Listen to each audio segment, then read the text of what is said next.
Queridos, eu tenho uma palavra aqui que o Senhor trouxe ao meu coração. E eu queria ministrar para você, eu queria falar um pouco com você sobre isso. É um texto muito conhecido, mas eu creio que é um texto que eu tenho certeza que Deus vai acrescentar para nós nessa noite. Eu quero que você abra a tua Bíblia em João capítulo 2. Você que está na tua casa, pega a tua Bíblia, abra, ou se você tiver, você não vai poder mexer no teu celular, algumas pessoas, outros vão, mas pega a tua Bíblia, abre em João capítulo 2. É exatamente isso que você está pensando. Nós vamos falar sobre a transformação de água em vinho que Jesus fez. Café bom, aleluia. Tá top aí, Douglas? Beleza. Amém? Você que abriu, vamos ler. No terceiro dia, houve um casamento em Canaã da Galileia. A mãe de Jesus estava ali. Jesus e seus discípulos também haviam sido convidados para o casamento. Tendo acabado o vinho, a mãe de Jesus lhe disse: eles não têm mais vinho. Respondeu Jesus: que temos nós em comum, mulher? A minha hora ainda não chegou. Sua mãe disse aos serviçais: façam tudo o que ele lhes mandar. Ali perto havia 6 potes de pedra, do tipo usado pelos judeus para as purificações cerimoniais. Em cada pote cabiam entre 80 e 120 litros. Disse Jesus aos serviçais: encham os potes com água, e os encheram até a borda. Então lhes disse: agora levem um pouco ao encarregado da festa. Eles assim o fizeram. E o encarregado da festa provou a água que fora transformada em vinho, sem saber de onde este viera, embora o soubesse os serviçais que haviam tirado a água. Então chamou o noivo e disse: todos servem primeiro o melhor vinho, e depois que os convidados já beberam bastante, o vinho inferior é servido, mas você guardou o melhor até agora. Este sinal milagroso em Canaã da Galileia foi o primeiro que Jesus realizou. Revelou assim a sua glória, e os seus discípulos creram nele. Aleluia. Amém, queridos? Até aí. Veja, o texto é bem claro. O texto aqui é bem enfático em algumas coisas que são simples de entender, não são difíceis, mas tem uma mensagem profética para os nossos dias hoje. Eu queria que você guardasse certas coisas no teu coração, e aquilo que Deus ministrasse dentro de você, você compartilhasse com a gente. Deus está falando comigo isso. Veja, o texto nos diz que no terceiro dia houve um casamento em Canaã da Galileia. Canaã da Galileia era uma pequena região próximo à Galileia. A mãe de Jesus estava ali, Jesus estava ali nesse casamento, e alguns discípulos haviam sido convidados para o casamento. Então veja, a mãe de Jesus, Jesus e os discípulos estavam nesse casamento. É interessante, queridos, que os casamentos da antiguidade dos judeus eram feitos durante 7 dias. 7 dias de festa, 7 dias regado a vinho, 7 dias de cerimônia, 7 dias de alegria. Jesus, a palavra de Deus não nos diz quando Jesus chegou, nem quando Maria chegou, nem quando os discípulos chegaram. Não sabemos se eles chegaram no começo da festa, ou se eles estavam chegando no final, até porque vai nos dizer aqui que de repente o vinho acaba. De repente o vinho finaliza. Então a gente não sabe se o vinho acabou, se a festa estava acabando e o vinho acabou de vez e a festa não havia acabado, ou se a festa tinha 2, 3 dias, 4 dias e o vinho acabou ali na metade da festa. A Bíblia não nos diz isso, mas diz que Jesus estava neste casamento quando o vinho acaba. Então um dos convidados, ou seja, Maria, que era convidada do casamento, ela não estava dando o casamento, sugere que esse casamento estava sendo feito principalmente pelo homem, pelo noivo e pela noiva, mas os seus pais também eram o referencial. E existia, quando a gente vai lendo aqui no versículo 10, existia inclusive o encarregado da festa, o mestre de cerimônias, que também era um dos responsáveis pela festa. Veja, Maria não é responsável pela festa, ela é convidada, mas ela, sabendo quem é Jesus, porque é seu filho, chega até Jesus e fala: olha, Jesus, eles não têm mais vinho. Jesus dá uma resposta que parece até uma resposta grosseira. O que tenho eu contigo, mulher? O que nós temos em comum? Mas isso, Jesus não estava tirando a autoridade dela como mãe, mas sim dizendo para ela que existia uma autoridade nele, que não vinha da mãe, mas sim de Deus. Ele estava simplesmente se usando de uma autoridade profética, uma autoridade de Deus, e não desrespeitando a autoridade da sua mãe para com ele. Eu quero que você entenda isso. Então ele diz: olha, a minha hora ainda não chegou, porque você sabe muito bem que essa expressão informa para a gente que Jesus vai chegar até a cruz, mas não havia chegado a hora dele ainda. Então ele diz: olha, a minha hora ainda não chegou. Porém a mãe diz aos serviçais, diz àqueles que estavam servindo: olha, vocês façam tudo o que ele disser. Porque o que acontece? Maria sabia quem era seu filho, apenas disse aos serviçais: olha, obedeçam, simplesmente obedeçam. E Jesus, vendo que havia uma crise nessa festa, que havia um problema nessa festa, e o problema era a falta de vinho, o problema que ia talvez fazer com que os convidados fossem embora no meio da festa, com que se dispersasse, ou com que aquela família que deu a festa fosse mal falada. Havia um problema, havia uma crise, havia uma circunstância que ia parar a festa.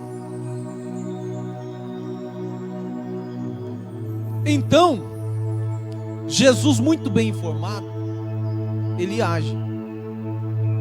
Qual que é a ação de Jesus? Havia próximo a ele 6 potes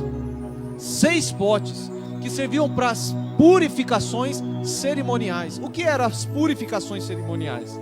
Toda pessoa que chegava na festa, ela tinha que lavar as suas mãos e lavar os seus pés. Inclusive alguns objetos também eram lavados nesses potes. A água servia para a purificação cerimonial, para a purificação para a entrada nesta festa. Então quando Jesus ele fala: olha, leve quando ele diz assim, 6 potes, tipo usados pelos judeus para as purificações, em cada pote cabia entre 80 e 120 litros. Então disse Jesus aos serviçais: encham esses potes com água. O que nos dá a entender? Que não existia mais água nesses potes, porque eles haviam sido usados. Agora veja, diz que cabia de 80 a 120. Se eu pegar 6 potes, vamos colocar uma média de 100 litros de água por pote. 6 vezes 100 dá 600 litros. 600 litros, aquelas pessoas encheram 100 litros cada uma desses potes. Vamos pegar uma média, dava um total de 600 litros cada pote. Cada cisterna, ou tem um outro nome que se dá também, porque esses potes eles eram feitos de pedra maciça. Eles eram feitos de pedra maciça. E por que eles usavam essa pedra? Porque a pedra, esse tipo de pedra, ela tinha menos impurezas, ela purificava a água. E olha que interessante. Então Jesus fala: olha, encha esses 6 potes. Então eles enchem de água até a borda. E Jesus disse: olha, a primeira coisa que vocês vão fazer, pegue um pouco dessa água, pegue um pouco disso e leve até o encarregado da festa. Agora veja, a Bíblia não nos diz que naquele momento que eles encheram foi a transformação, no momento que eles pegaram foi a transformação. Não diz. Diz que o encarregado da festa provou a água que fora transformada em vinho. Ou seja, há uma transformação que ocorreu quando o encarregado da festa experimentou. Ele disse: olha, peraí, geralmente o melhor vinho é dado no começo da festa, e como depois o pessoal já está tomando do melhor vinho, chega no final, aí você já distribui aquele finalzinho de vinho, aquele vinho que já não é tão bom. Mas vocês fizeram diferente. Era como se o encarregado dissesse assim: olha, peraí, não é assim que funciona, é de outra forma. E no final da festa é que foi dado o melhor. O vinho melhor foi preparado para o final. O vinho melhor foi preparado para o outro momento. Preste atenção nisso. Então ele prova o vinho, chama o noivo e diz tudo isso para ele: olha, todos servem primeiro o primeiro vinho, o melhor vinho, mas você está servindo a ele agora. E termina o versículo 11 dizendo assim: este sinal, veja querido,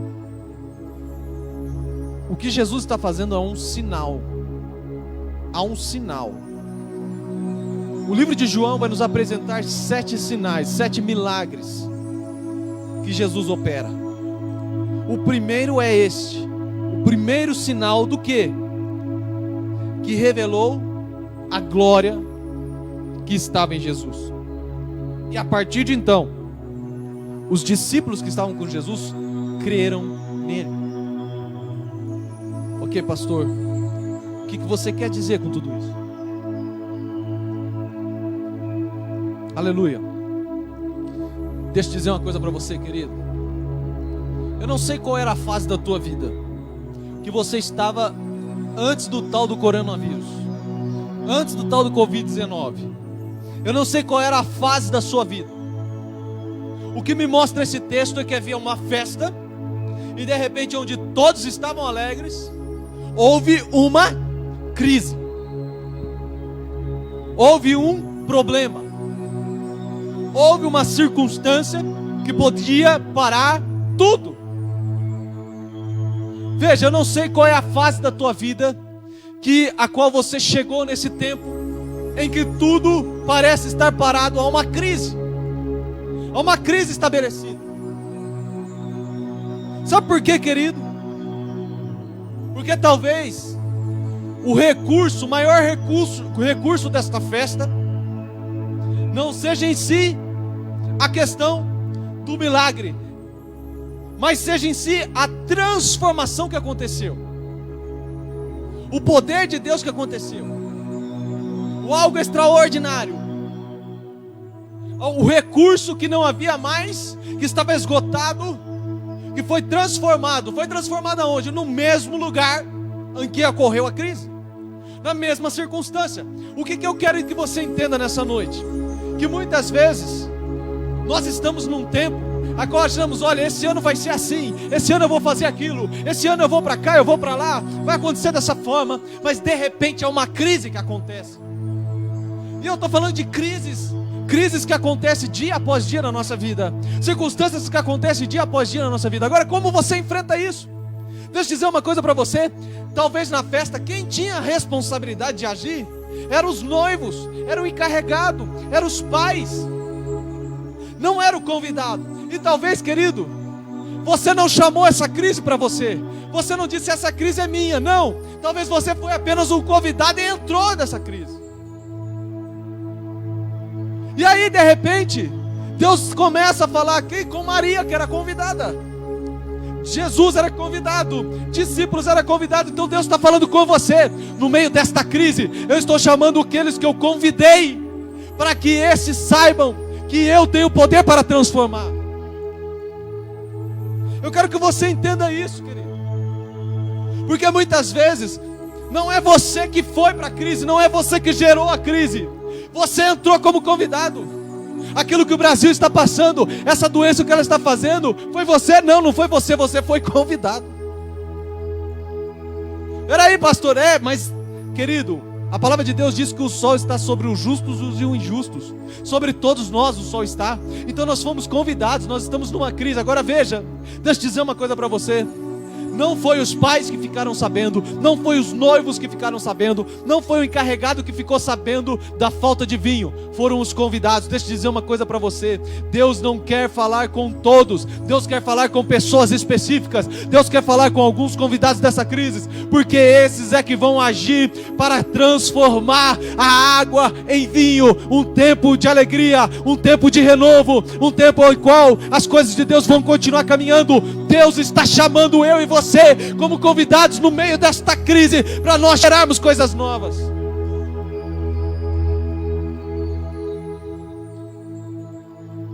Querido, a gente talvez se parar para pensar, você vai falar: não é os convidados, não é, Andressa, que tinham a responsabilidade de cuidar do casamento, não era, Andressa? Não, a responsabilidade de cuidar do casamento era dos noivos. A responsabilidade de ver se o vinho estava acabando ou não era dos noivos, era dos pais dos noivos, era do encarregado da festa. Mas, querido, glória a Deus pela vida de Maria, porque de repente ela fica sabendo e ela toma um posicionamento. Ela toma um posicionamento. Deixa eu dizer uma coisa para você: você está ouvindo essa palavra e você está sabendo. Você vai fazer o que com isso? Você vai se posicionar? Ou vai ser como alguém? Não, deixa que o outro faz, deixa que aquele lá faz, deixa que o pastor faz, deixa que o pastor ora de madrugada, deixa que o pastor jejua. Não, querido. Quem disse que eu estou sozinho no meio da crise? Você está comigo. Nós somos os convidados. Nós temos que adentrar. Pastor, mas peraí, você quer dizer então quem que é o noivo? Quem que é a noiva? Quem que é o pai? Deixa eu dizer uma coisa para você. O próprio Deus libera crises para que nós saibamos quem Ele é, para que o nome dEle seja glorificado, e para que os processos sejam reavaliados, e para que nós cresçamos e tenhamos maturidade. Tem muita gente que vai sair desse tempo muito mais maduro, muito mais sábio, com muito mais entendimento das coisas, dando valor a coisas que não dava, dando valor ao tempo com seus filhos, dando valor ao tempo de oração, dando valor àquele dinheiro suado que às vezes gasta com besteira, dando muito mais valor para detalhes, dando valor a planejar-se mais, dando valor a colocar a vida no centro de novo, dando valor para as emoções, ou melhor, colocando as emoções cada uma no seu lugar. Nós vamos dar valor. Agora veja, deixa eu dizer uma coisa para você. Mais importante que os convidados é quem passa a crise com a gente. Aleluia.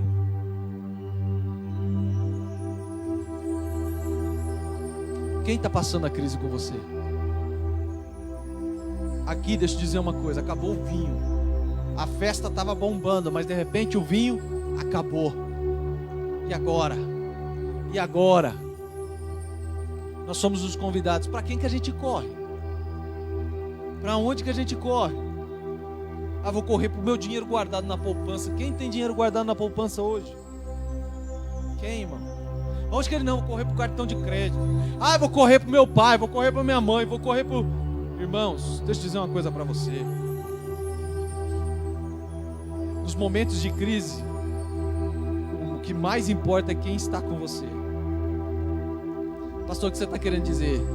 Deixa eu dizer uma coisa para você. Maria sabia quem estava na festa. Aleluia. Sabe quem está na festa, Fábio? Sabe quem está na crise, Fábio? Deixa eu dizer uma coisa para você. Maria sabia que Jesus estava na festa. Maria sabia que Jesus estava naquele momento de crise, onde a festa parecia que ia acabar, onde a circunstância... Deixa eu dizer uma coisa para você. Você acha mesmo que a igreja vai acabar?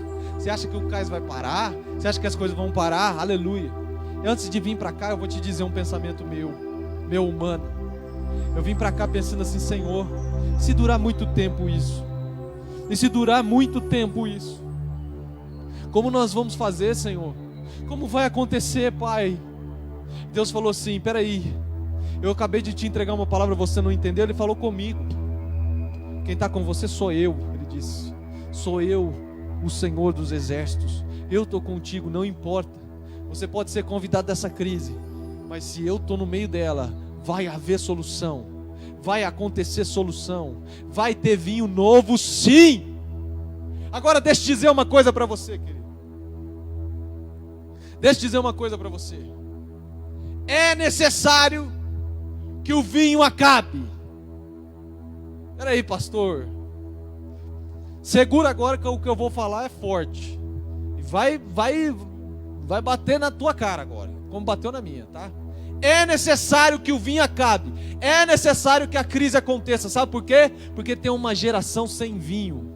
Tem uma geração que não tem mais vinho. Tem uma geração que está vazia. Tem uma geração fria. Agora, aquilo só pode ser preenchido que está vazio. Só pode ser aquecido aquilo que está frio. Entenda. Jesus quer passar uma régua nessa frieza. Jesus quer passar uma régua nesse vazio. Ele quer derramar um vinho novo. Um vinho que transforma. Veja, querido, tem algo espiritual. Eu tenho mais coisa para falar, mas eu vou falar o que Deus está mandando eu falar. Veja. Esse vinho, ele é transformado através de uma ação de água colocada em talhas, colocado nas potes de pedra. Agora veja, quando eu entendo que a água ela é transformada em vinho, o que eu entendo? Há uma colisão profética sobrenatural. Isso aqui não é uma historinha da carrochinha, não é uma historinha para a criança dormir. Isso aqui é um fato.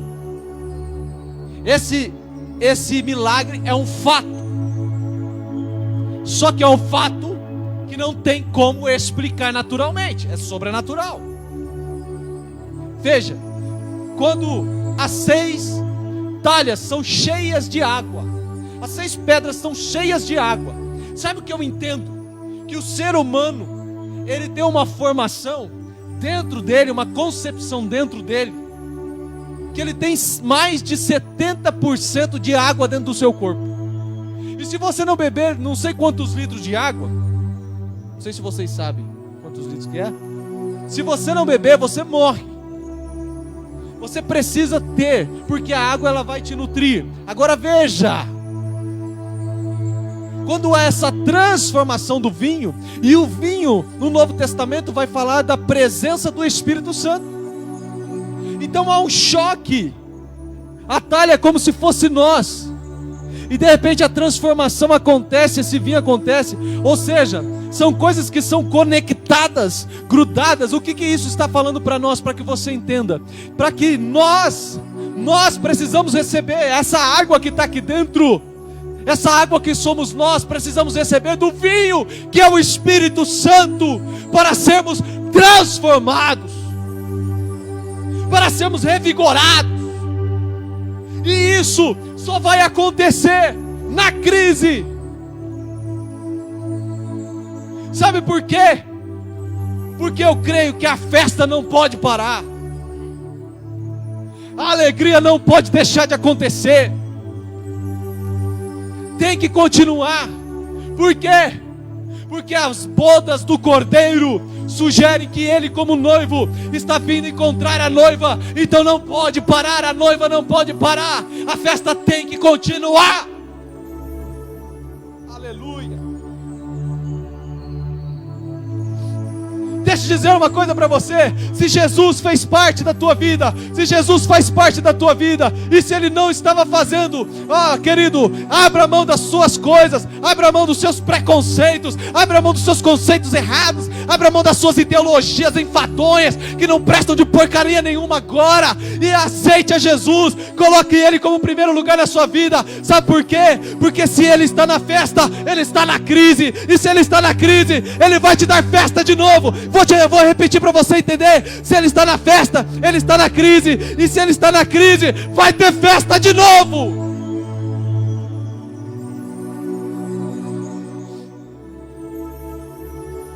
Aleluia. Sabe o que o encarregado fala? Fala assim: peraí, vocês estão loucos? Vocês vieram servir o vinho bom depois? Eu chamo o noivo, eu vou falar com o noivo. Querido, olha, entenda comigo, aleluia. Tem algo profético, é o primeiro milagre de Jesus, é na festa de casamento, aleluia. A ação de Deus, lá em Gênesis capítulo 1, 2 e 3, fala a respeito da maior criação, aquilo que era imagem e semelhança, o homem e a mulher os criou e o fez uma só carne. Veja, a ação mais poderosa de Deus era o casamento, era a família. Deixa eu dizer uma coisa para você, a primeira ação poderosa, o primeiro sinal de Jesus, o primeiro milagre de Jesus, a primeira ação que Jesus opera é num casamento. Você acha que não tem conexão? É claro que tem. Sabe o que Deus está falando para nós? Que o casamento é que salva, o casamento é que vai fazer um Brasil mais forte, o casamento é que vai reatar uma geração cheia do vinho. O casamento sim, o casamento profético entre o homem e mulher, mas o casamento entre a noiva e o noivo, entre a igreja e Jesus. Isso vai estabelecer uma festa diária, uma festa mensal, uma festa anual, uma festa pelos séculos, uma festa de geração. Por quê? Porque vai tirar essa geração sem vinho e vai colocar uma geração com vinho melhor, com vinho mais poderoso, com vinho cheio. Aleluia. Agora veja, querido, todo trabalhar de Deus tem propósito. Nenhuma crise acontece sem propósitos. Eu não preciso mais dizer para você quais são os propósitos, porque Deus está falando contigo. Deus está trabalhando dentro de você nesses dias. Deus trabalha sempre com um propósito. Agora veja, o primeiro propósito que Ele vai nos passando aqui é o propósito de dizer: não, alegria, no meio da crise eu estou com vocês. Vai acontecer a crise, vai faltar o vinho. E querido, o outro propósito é: se vocês me têm na festa, vão me ter na crise, e logo vocês vão sair da crise para festejar de novo. Veja, são propósitos. Jesus está na festa, Jesus está na crise. Agora o que acontece, querido, se você não trouxer Jesus? E eu preciso dizer, porque esse é um tempo que a gente olha muito para a internet, muito para as redes sociais, muito para os status, para os stories, muito. Deixa eu dizer uma coisa para você, querido. Eu falei com os nossos líderes esses dias atrás, que uma das coisas que pega é quando alguém está deprimido, quando alguém está triste. Sabe o que essa pessoa faz? Geralmente ela entra num tempo de entretenimento. E quando ela entra num tempo de entretenimento, porque isso é prazer carnal, eu não estou dizendo aqui para você que você não deve fazer, que você não deve assistir uma Netflix, assistir, enfim, um filme, que você não, enfim, jogar um jogo. Eu não estou dizendo nada disso. Eu estou dizendo que as pessoas começam a se deprimir pela situação por causa da crise, porque Jesus não está com elas, e de repente elas são levadas para o entretenimento, porque dá prazer na nossa carne, a gente se sente bem, confortável. Agora veja, esta é a porta de entrada para a gente começar a errar. Essa é a porta de entrada para a gente não reconhecer mais Deus. É a porta de entrada. Querido, esses dias eu vou falar aqui de um grande cantor sertanejo brasileiro que estava fazendo uma live, estava arrebentando, bombando, ia doar milhões aí, não sei quantos, para essas entidades sem fim lucrativo. Estava arrebentando. De repente ele vai fazer a segunda live, e aí ele foi ficar em casa e começou a tomar e tal, e foi noitado, e ele recebeu crítica, ele falou: não vou fazer mais. Agora veja, querido, tem algumas coisas que estão erradas, porque você me perdoa dizer, mas teve pastores que apoiaram isso. Ok, a ação dele totalmente sincera, de abençoar, mas é a ação daquilo que está sendo digitado ali, os likes, os milhões ali, ok, mas a ação que ele está tendo ali, de quem está assistindo ele, vai tomar a mesma ação que ele. Está curtindo o que ele está fazendo, as cachaças que ele está bebendo, as músicas de dor de cotovelo que ele está cantando. Sabe o que é isso? É gente deprimida. Querido, como que você consegue ser edificado com uma música dessa? Fala pra mim. Você consegue ouvir uma música dessa e logo depois começar a falar em línguas? Você consegue? Você consegue ouvir uma música dessa e logo depois fazer uma oração de adoração? Você consegue? Se você consegue, você é um hipócrita. Sabe por quê, querido? Nós não conseguimos. Esse tipo de música não edifica a gente, deprime a gente. A gente acha que não, eu curto. Ah, pastor, eu só curto. Querido, eu vi acessando lá, eu vi o story, acho que no Instagram, de uma baita de uma cantora cristã, que todo mundo curte as músicas dela, e é top do Brasil, mas de repente, eu vejo ela na madrugada, né, fazendo o story dela, e curtindo as músicas de um sertanejo, tá falando, nossa, é curta pra caramba isso aqui e tal, aí de repente ela, no mesmo momento, ela troca pra uma adoração de um outro grupo que tava tendo uma live. Galera, bota a mão na cabeça, o que é isso? E tem um monte de gente dando like, não sei o que, nossa, massa, não sei o que e tal. Ei, acorda. Acorda. Depois não vem chorar para Jesus, porque Jesus vai dizer assim, eu não tenho nada a ver com isso. Eu não tenho nada a ver com isso. Ai, pastor, a gente não pode curtir, a gente não pode ter... Os meus filhos esses dias chegaram em mim e falaram, ô pai, eu gosto muito desse tipo de música. E eu ouvi, eu falei, pô, essa música aí, a batida dela é muito legal. Aí eu falei, só que essa música aí, assim, ela não tem uma mensagem cristã pra gente. Aí a minha filha falou assim, ah pai, mas como assim? Que mensagem cristã que eu não tô entendendo? Aí eu falei assim, filha, peraí então. Eu vou colocar uma música gospel pra você, com essa mesma pegada, essa mesma batida, e olha a mensagem, o que ele vai falar na letra. Essa é a mensagem, beleza? Beleza, eu coloquei Pregador Lu, eu coloquei Apocalipse 16, eu coloquei umas outras em inglês, que ela queria ouvir em inglês também para comparar, apesar da gente não saber inglês, mas tudo bem, mas ela queria comparar, e eu coloquei para ela, de repente ela começou a ouvir, ela falou, nossa, que legal, a batida é a mesma, eu falei, a batida é a mesma, filha, né? E ela falou assim, nossa, mas a mensagem também é legal, eu falei, pois é. Aí eu falei para ela assim, eu ministrei no coração dela, eu falei, isso aqui vai edificar você. Isso aqui vai trazer paz no teu coração, isso aqui vai trazer alegria. Porque, querido, deixa eu dizer uma coisa para você, onde a gente mais está se perdendo é na música. Porque a música, ela entra aqui, ó, pelo ouvido. O ouvido é o canal do cérebro, movimenta tudo aqui dentro de você. E se você dá ouvidos, querido, se você dá ouvidos, se você entra nisso, deixa eu curtir um negócio aqui. Não, acorda. Acorda, esse canal aqui, ó, é para você receber edificação. Ei, para, nesse tempo agora, você não está cansado de receber tanta desinformação, tanta coisa? Receba informação do que vem do alto. O alto está liberado. Deixa eu dizer uma coisa para você, o alto tá liberado e a gente fica comendo coisas que não são para nós. Vou repetir para você. O alto está liberado, o céu está liberado. Ainda está liberado. Ainda Jesus está aqui, querido. Ainda o Espírito Santo está aqui. Porque no final dos tempos a coisa vai acontecer de tal forma que o Espírito Santo não estará mais em nosso meio. O Espírito Santo está aqui, está liberado. Não perde seu tempo. Não perde. Cara, eu preciso dar um recado aqui para os mais novos. Eu preciso dar um recado para você. Veja, galera, nós estamos perdendo tempo com ideologias. Ai, pastor, o que é ideologia, pastor? Ideologia, cara, é um senso comum que um grupo de pessoas defende. Por exemplo, uma igreja defende aqueles tipo de regra, aqueles tipo de conceito. Ou, um grupo de pessoas defende esse tipo de regra, esse tipo de conceito. Eles andam segundo aquilo.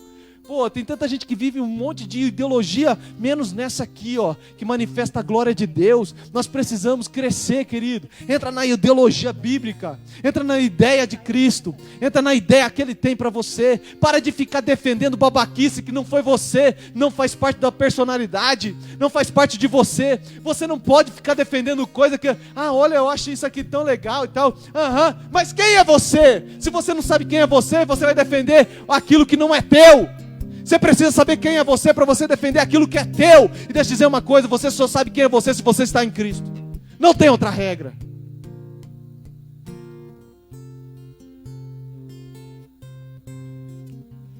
Pastor, por que você está falando isso? Não sei, querido. Alguém está pegando aí.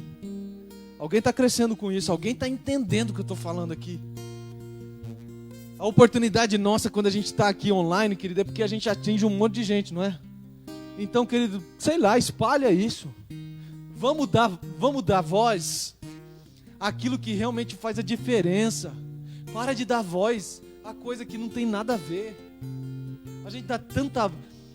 Deixa eu dizer uma coisa para você. Tem tanta ignorância sendo dada a voz.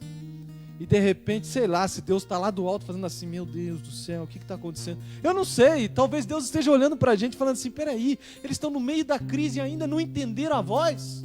Ainda não entenderam a minha voz? Mas vamos lá, gente, vamos lá. Transformação. A transformação de água em vinho. Esse é um tempo de transformação. Jesus, quando ele chega na crise, sabe o que a crise faz com a gente? A falta de vinho. Querido, é um tempo de transformação. Sabe por quê? Você está mais suscetível. O que é isso, pastor? Ser suscetível, você está mais aberto para a ação de Deus. Você está mais ali, ó, Senhor, eu preciso mais de ti. Você está mais. É importante isso sim. É importante você sentir a necessidade de ter a presença dEle. Sentir a necessidade de que é só Deus na sua vida. Nós precisamos disso. Aí você está aberto a ser transformado pelo poder de Deus. Aí você está aberto a mudar, a ser uma outra pessoa. Sabe? Tudo que eu estou te dizendo aqui, querido, não se mova pelas emoções. Se você está sendo tocado, eu creio que é o Espírito Santo te tocando. Ele é que vai ser o agente transformador. Não é o pastor Dalton, não é esse ministério aqui, não é a igreja que você vem sempre. Não, é o Espírito Santo que pode te transformar, que pode você sair de apenas uma simples água e se tornar um barril de vinho. Essa foi boa, hein? Aleluia.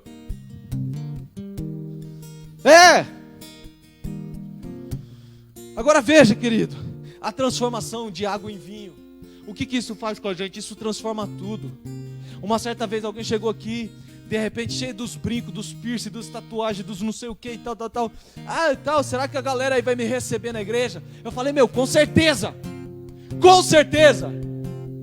Mas espera aí, todo mundo tem um certo preconceito e não sei o que e tal. Eu falei, não temos nem preconceito, nem conceito nenhum formado sobre isso. A única coisa que a gente tem é a palavra de Deus e a ação do Espírito Santo. Aí a pessoa falou, então beleza, então vou servir. Então serve. De repente Deus foi transformando, porque não somos nós que temos o poder de transformar. Eu tenho certeza que você deve conhecer um testemunho brilhante, alguém que era viciado, alguém que era maconheiro, alguém que estava no mundo da prostituição, e de repente você viu lá, engravatado, todo ajeitado, você fala, meu Deus, quem é a mesma pessoa? É a mesma pessoa. Sabe quem transforma? É Deus. Pouco a pouco é Ele que transforma. Ele transforma o nosso jeito de andar, Ele transforma o nosso jeito de se vestir, Ele transforma o nosso jeito de pensar, Ele transforma a nossa forma de falar, Ele transforma tudo em nós, para onde a gente quer ir. Ele transforma os nossos ideais, Ele transforma os nossos sonhos. De repente eu sonhava com uma coisa, mas eu encontro Jesus, há uma transformação dentro de mim. Ou de repente eu pensava, não, eu quero aquilo, para minha vida é um sonho, e de repente eu encontro Jesus, Ele melhora o meu sonho. E há uma transformação, querido. Não é uma transformação pelo homem, mas é uma transformação sobrenatural. Tem coisas que nós não explicamos. Tem transformação na vida de pessoas que nós não explicamos. Sabe aquela pessoa que precisou passar por uma doença grave, que precisou passar por um acidente, que era assim, quase perdeu a vida, que precisou passar por aquela perda tremenda na sua vida, mas que dentro disso foi transformado? Por quê, querido? Porque Deus age de acordo com aquilo que nós pedimos e aquilo que nós liberamos. Se nós liberamos esse tipo de coisa, Deus vai transformar a gente nesse tipo de coisa. Agora, se a gente vem para Jesus e a gente libera o nosso coração, eu quero ser transformado, não precisa acidente, não precisa morte, não precisa doença, Ele vai começar a transformar, e há uma transformação dentro da gente. Deus começa a transformar água em vinho. Aleluia. Agora veja, querido, eu quero finalizar aqui dizendo para você que Ele trabalha com sinais. os sinais foram para os seus discípulos. Diz o versículo 11 que Jesus realizou aquele sinal milagroso e revelou a sua glória. Deixa eu dizer uma coisa para você. No final desta crise, se prepara, porque sempre tem, depois de uma crise tem outra. Mas se prepara que todo final de crise tem glória, tem presença, tem vitória e tem entendimento. O que Jesus fez? Ele revelou a sua glória para os seus discípulos e eles creram. Deixa eu dizer uma coisa para você. Nesse tempo de crise é o tempo onde o Senhor vai se revelar. Aleluia. Jesus vai se revelar a você. Pastor, de que forma? Deixa eu dizer uma coisa para você. Você vai passar por essa crise fortalecido. E você vai falar, não sei como, mas de repente eu fui cheio de algo. Eu estou fortalecido. Eu preciso pagar isso, eu preciso acertar. Mas eu estou sentindo que eu posso agora. Sabe por quê? Porque Jesus está com você. Jesus está na festa, Jesus está na crise. Você foi convidado. Aleluia, e tudo isso vai acontecer para a glória de Deus e para que você creia nele. Você creia muito mais. Você confie muito mais. Você persevere muito mais. Você saiba que a sua esperança está no Senhor. Querido, entenda, só Ele tem os recursos para solucionar as nossas dificuldades. As suas soluções atendem às esferas físicas, às esferas materiais e principalmente às esferas espirituais. A solução do Senhor vem no tempo de crise. Jesus fez o que o anfitrião deveria ter feito, mas o anfitrião talvez não tinha um recurso. Deixa eu dizer uma coisa para você. O que isso quer dizer, pastor? Que muitas vezes quem tem o recurso para fazer é Jesus. Não é Bolsonaro, não é Ratinho Júnior, não é Belinati, não é ninguém. Quem tem recurso é Jesus. Por isso nós vamos para Ele, por isso nós pedimos a Ele, por isso nós colocamos Ele em primeiro lugar, porque Ele tem a solução para todas as coisas. Nós podemos olhar para estes homens, nós podemos olhar para as 3 esferas de poder, mas quem tem a solução é Jesus. Estes homens, os noivos, aqueles que eram os pais, ou aquele que era o que cuidava da festa, não tinha o recurso, mas Jesus estava lá. Ele tem o recurso. Se Jesus está com você, Ele tem um recurso. Ele não vai deixar faltar. Ele não vai deixar você mendigar o pão. Ele não vai deixar a provisão acabar. Ele vai mandar para você. Ele tem recurso. Aquilo que o homem não dá, aquilo que o homem não pode fazer, aquilo que o homem não pode propor para você, Ele vai fazer, Ele vai propor, Ele vai te dar. Aleluia! As soluções que Jesus tem são definitivas e eficazes. Por isso você tem que estar no cais. Aleluia.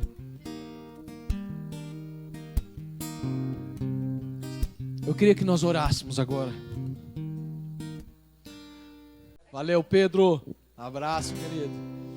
Feche os teus olhos aí onde você está. Nós vamos adorar o Senhor para terminar. Hein? E que você possa se colocar diante da presença do Senhor. Ele está contigo. Ele está contigo, querido. Não tema a crise. Ele está preparando um vinho novo. Um vinho novo para a gente. E a hora que esse vinho chegar, aleluia, nós vamos se alegrar no Senhor. O Espírito Santo de Deus está descendo sobre nós. Amém? Em nome do Senhor Jesus. Que esta palavra ela caia na terra fértil dos corações agora. E ao Pai, o Senhor venha tocar a cada um e dar uma semana de vitória. Em nome de Jesus. Vamos cantar.